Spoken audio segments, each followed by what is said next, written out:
The M in STEM initiative aims to build effective pedagogical practices in secondary mathematics to improve student participation and achievement, and to strengthen the connections and continuities between the Australian curriculum mathematics and the senior secondary mathematics subjects.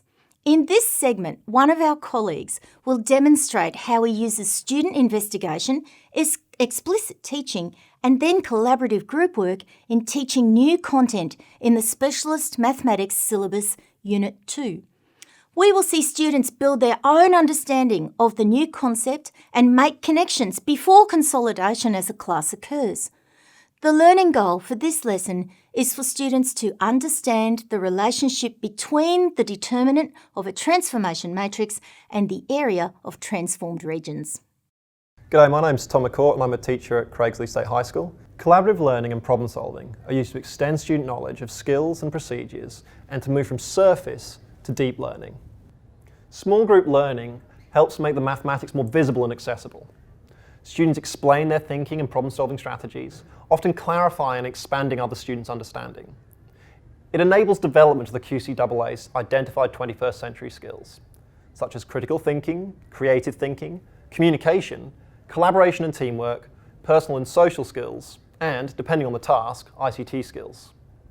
During small group work and individual work, I use prompts to remind students of their prior knowledge that may be of use, and cues that will draw attention to the relevant information and actions that can help students move forward. It's often aided through pre-loading ideas and content at the start of the class. Once the students are working on problems, connections can be made back to this by the groups, and I can also refer students back to these ideas when working with them. Once students have started work on the problems, I can move around the groups, asking questions to prompt students to develop their communication of the solutions, as well as to evaluate their approaches and to justify their conclusions. I can check understanding, give feedback on notation and communication, provide extension if needed, and support and develop their teamwork skills. This is my Year 11 Specialist Maths class, and at this stage of Unit 2, students have prior knowledge of matrices corresponding to linear transformations, inverting transformations, evaluating the determinant of matrices, and the relationship between determinants and invertibility. When I'm using student investigation to introduce new content, students will have a series of short questions to complete and then be asked to identify a pattern in their solutions. Further questions are added for students to check the pattern and identify any potential misconceptions. The class will then provide a definition or description of the relationship they observed. The process mimics a common approach in research mathematics to use examples to identify a pattern and then to attempt to prove the established pattern. When demonstrating the proof, the students should have identified that the absolute value of the determinant gives the scale factor of the transformation. The proof will then be illustrated geometrically for the case where the images of the standard unit vectors are all in the first quadrant. Through questioning the class, the area will then be evaluated algebraically. Students are split into groups and then assigned questions. They take turns in their group to solve problems. The students watching will say pause, then they can comment on the solution. It may include giving advice on the solving approach or the notation, asking for clarification, or identifying errors. The students solving it and writing will say help, then they can ask their group members for suggestions on how to proceed or communicate. All the interactions should be made using accountable talk. I check understanding, I give feedback on the notation and their communication, I provide extension if needed, support the group's use of the pause help accountable talk, and develop the student's ability to self-evaluate. I think the really nice thing about student investigation is it really gives the students ownership of their learning. Because they've had to work it out and think about it, and then they get the answer, they can feel a connection to it. And so the retention, I think, is better for that. And also the connection between other material is better, because if they're having to draw on other material in order to make progress, well, then they've already made that connection to the previous material when you're building on it. So it allows them that ownership of this is mine, but also allows them to sort of how it fits into the connected schema of mathematics. Well, I think the danger with proofs is quite often they are results that have been known for a long time, and people have got better and better at writing them more and more succinctly. And sometimes it removes the why it works or how you might come up with that yourself. It removes that bit of thinking. So if they get to investigate it, they get to see the sort of why or how and the motivation. And instead of then looking at a proof and getting really stuck in all the details, the nitty-gritties, and not getting the big picture, If you give them the big picture first, there's not that you can't see the wood for the trees thing. You're not the trees, the individual lines of working. You've got the overall idea of what the proof's trying to achieve and how you go about doing it.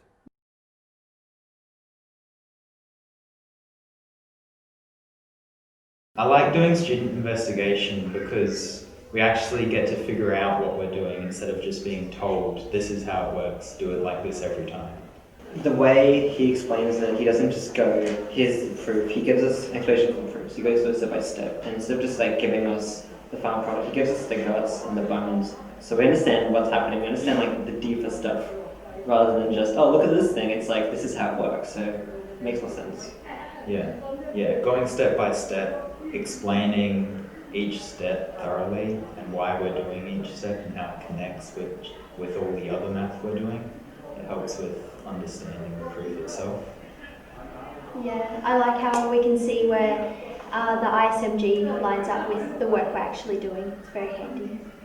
Discussing with other students is really good. We get to see lots of different point of views. If it's a harder question, easier question, it's sort of nice to see what other people are doing and Yeah, seeing a lot of different ways to solve the same question might be harder, might be easier, but the different ways to solve the question, it helps with other questions. Maybe you can think of another way to solve a different question, and like seeing how those different solutions to the same question relate the different areas of math, it helps a lot with that problem solving process.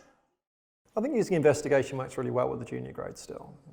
Like trigonometry, for example, you can introduce really nicely with the junior grades. You get them all to draw a right angled triangle and they make several triangles inside it, and then they start measuring the sides and looking at the ratios of those sides, and they start building up the whole concept of what trig ratios are.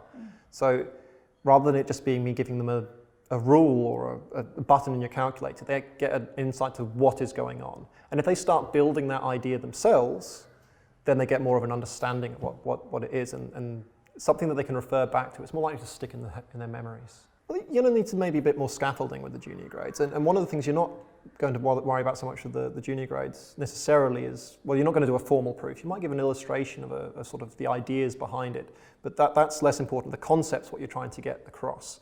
So it's weighted more that way. It's away from the proof and more to them establishing that concept, building that concept, and then maybe you have to do that formalization of like, this is actually what the definition is, or this is what it is together. But you might take a little bit more hands-on at that point. But the idea of them developing the concept and their connections to the rest of the mathematics and other things they've done, all the way through. We witnessed our colleague demonstrate combining 3 different methods to introduce new content in his classroom: the use of group work, student investigation, and direct instruction. These 3 questions can be used by individual teachers, professional learning teams, or departments to guide a reflection on how teaching programs include activities that promote student mathematical reasoning. Visit the STEM Hub for Schools and follow the link to the M-in-STEM Ed Studio for further resources to help transform secondary mathematics.